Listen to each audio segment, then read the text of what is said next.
আত্মা স্বভাব স্বরূপত মুক্ত হলেও প্রকৃতির সংস্পর্শে এসে তিনি বদ্ধ হয়ে যান।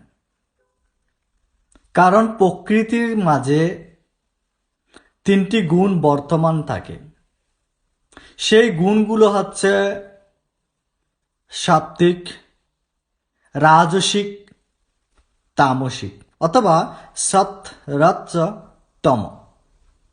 এই তিনটি গুণ আমাদের মতো জীবকে প্রকৃতিতে পেয়ে আবদ্ধ করে রাখেন। এই কথা ভগবান কিন্তু আমাদেরকে পূর্বেও বলেছেন। এই সর্বোত্তম জ্ঞানও তিনি আবার একই কথা বলছেন।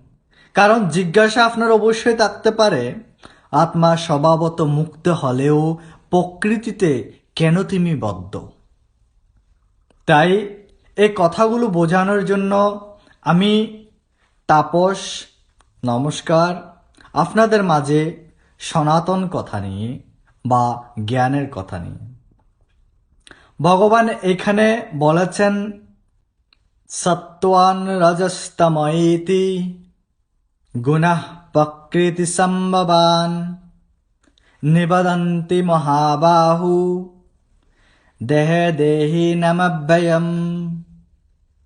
হে সনাতনী সন্তান, ভগবান এই শ্লোকে বলছেন, হে মহাবাহু, জড়া প্রকৃতির থেকে সত্য, রজ, তম এই তিনটি গুণের প্রকাশ পায়।